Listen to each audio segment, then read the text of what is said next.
دنیا میں عالمی اسلام کا جو حال ہے وہ آج کی پڑھی لکھی دنیا پر روشن ہے، اور مسلمانوں کے اعمال کو دیکھتے ہوئے غیر مسلم دنیا اسلام پر انگشت نمائی کرتی ہے۔ اسلام کے دشمنوں کا طریقہ کار فی زمانہ یہ بنا ہوا ہے کہ مسلمانوں کی بدعمالیاں اور بدعنوانیاں اقوام و سماج کو دکھلا کر اسلام سے انہیں دور رکھا جائے اور مسلمانوں کی بدعمالیوں کو ہی اسلام بنا کر پیش کیا جائے۔ رب العالمین کا ارشاد ہے کہ ہم بندوں کو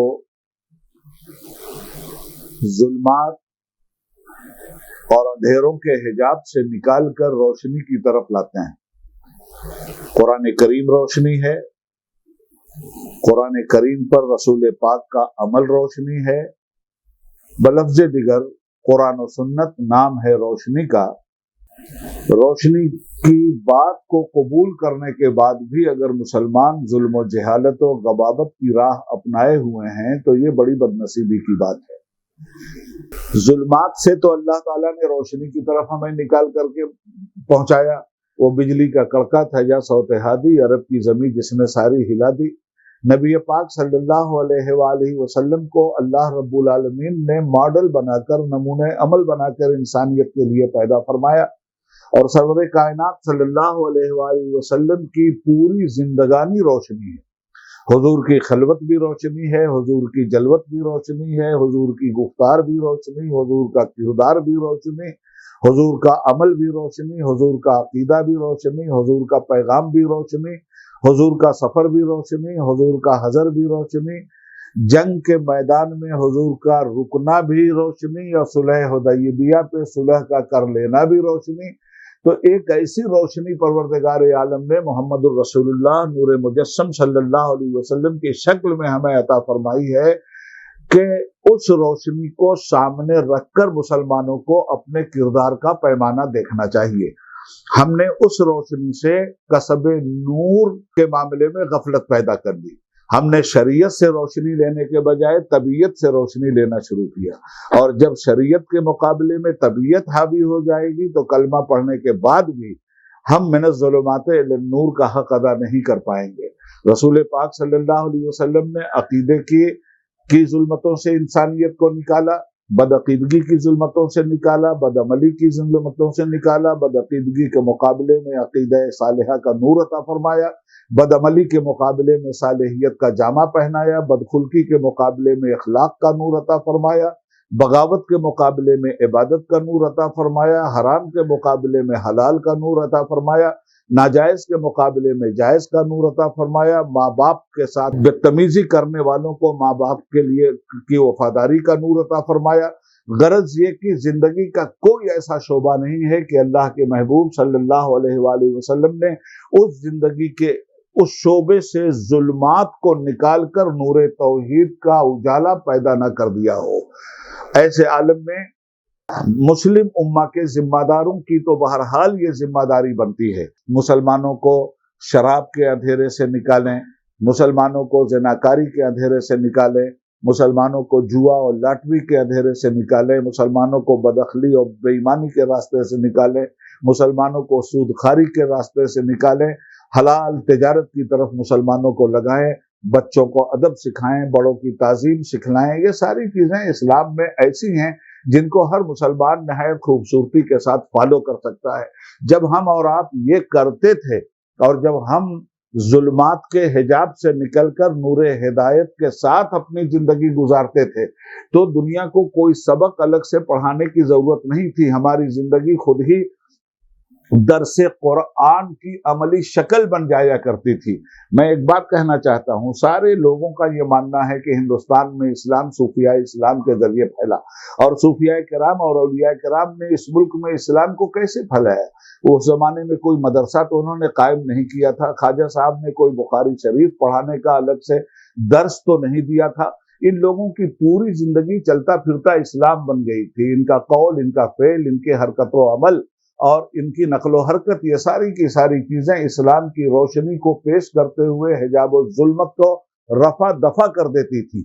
اور نتیجے میں غیر مسلم ان کے اخلاق کی روشنی، ان کے اعمال کی روشنی، ان کی اچھائیوں کی روشنی، ان کے عقائد کی روشنی، ان کی انکشاری کی روشنی، ان کے انصاف اور انسانیت پروری کی روشنی کو دیکھنے کے بعد، ان کے عدل اور راست بازی کی روشنی دیکھنے کے بعد، جو روشنی قرآن و سنت نے ان کو عطا کی تھی، انہوں نے عملی جامہ پہن لیا تھا اور ان کے ہر ادا سے نور وحدت کی کرنیں پھوٹ پھوٹ کر ظلمات و حجابات کا سینہ چیر رہی تھی. ایسے عالم میں اسی ملک کے غیر مسلموں نے یہ کہا تھا، اے خواجہ جب تم اتنے اچھے ہو تو تمہارے نبی کتنے اچھے رہے ہوں گے. جب تمہاری زندگی میں ان کی زندگی کے عکس کی اتنی شاندار روشنی پڑ رہی ہے، ان کی زندگی پر ان کے رب کے دیے ہوئے احسانات کی کیسی روشنی پڑی ہوگی. اور نتیجے میں دنیا اسلام میں آج جو آپ مسلمانوں کی تعداد دیکھ رہے ہیں، پوری دنیا میں ہندوستان کے مسلمانوں کی عددی کثرت انڈونیشیا کے بعد سب سے بڑی ہے. یہ ہندوستان کے مسلمان انہی اولیاء کرام کے ذریعے سنت اور قرآن کی روشنی میں انہوں نے اپنی زندگی گزاری تھی. اسی روشنی سے اکتساب نور کر کے ہندوستان کی سرزمین پر اور بر صغیر ہند و پاک میں مسلمان کروڑہ کروڑ کی شکل میں آج نظر آ رہے ہیں. مگر آج کے دور میں افسوس یہ ہے کہ کل کا مسلمان تارک قرآن نہیں تھا. آج کا مسلمان قرآن کو قبول تو کرتا ہے مگر قرآن کی قبول نہیں کر رہا ہے. اللہ کو تو مانتا ہے، اللہ کی نہیں مان رہا ہے. رسول اللہ کو تو مانتا ہے، رسول اللہ کی نہیں مان رہا ہے. مسجدوں سے دوری یہ ظلمت ہے، مسجدوں میں آنا یہ نور ہدایت ہے. اچھی باتوں کو قبول کرنا یہ نور ہدایت ہے، اچھی باتوں سے دور رہنا یہ ظلمات ہے. یہ طاغوت کا راستہ ہے. طاغوت کہتے اس کو ہیں جو سرکشی کرے، جو حدوں کو بھاگ جائے، جو حدود اللہ سے بغاوت کرے، اس کو طاغوت کہتے ہیں. اب ہم لوگ خود اپنے عمل کا جائزہ لیں اور محاسبہ کریں کہ ہم کہیں ایسا تو نہیں کہ طاغوت کے پھندے میں پھنس گئے ہیں. اگر طاغوت کے پھندے میں پھنس گئے ہیں تو اللہ کی وحدانیت کی روشنی، رسول کی رسالت کی روشنی ہمارے لیے کافی ہے. آئیے ہم عہد کریں کہ ہم اس راستے پہ چلیں گے جس راستے پہ قرآن و سنت نے ہمیں چلنے کی تعلیم دی ہے، تاکہ ہم ظلمات سے نکل کر نور ہدایت کی راہ پہ گامزن ہوں. اللہ رب العالمین ہم سب لوگوں کا حامی و ناصر ہو. اس مخلصانہ استدعا کے ساتھ مکرر استدعا اور عرض خدمت ہے کہ خدا کے لیے آپ لوگ اپنی مسجدوں میں درس قرآن کا سلسلہ جاری کیجئے. لوگوں کو پنج وقتہ اللہ کے گھر کی طرف بلانے کی دعوت دیجئے. انشاءاللہ تعالی آپ کے اخلاص میں پروردگار برکت پیدا کرے گا اور اسٹیپ بائی اسٹیپ یہ کام ہوتا جائے گا، قوم بھی منزل مقصود کو پہنچے گی. دوسری ایک اہم بات یہ عرض کرنی تھی کہ آج تبلیغ اسلام کے کنسپٹ سے بھی کہیں نہ کہیں دوری ہمیں دکھلائی دیتی ہے.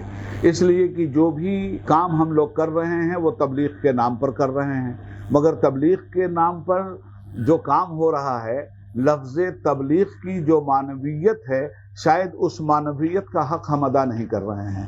ایک تو مسلمانوں میں تبلیغ ہو رہی ہے، جبکہ مسلمانوں میں تبلیغ کا کوئی مطلب ہی نہیں تھا. مسلمان تو ہوا ہی تبلیغ کے ذریعے، جب تبلیغ ہوئی تو وہ مسلمان ہو گیا. اب جب مسلمان ہو گیا تو پھر مسلمانوں کے اندر تبلیغ کا کیا مطلب ہے؟ میں سمجھتا یہ ہوں کہ مسلمانوں میں لفظ تبلیغ کے ساتھ جو کام ہو رہا ہے، کام تو صحیح ہے، مگر وہ لفظ تبلیغ کے ساتھ نہ ہو کر کے مسلمانوں میں اصلاح معاشرہ کے نام سے وہ کام ہونا چاہیے. کلمہ تو اس نے پڑھ ہی لیا ہے، عقیدہ وحدت و رسالت کا تو وہ امین بن ہی چکا ہے. اب جو بدعملیاں مسلمانوں کے اندر در آئی ہیں، معاشرے میں جو خرابیاں در آئی ہیں، ان خرابیوں کی اصلاح ہونی چاہیے.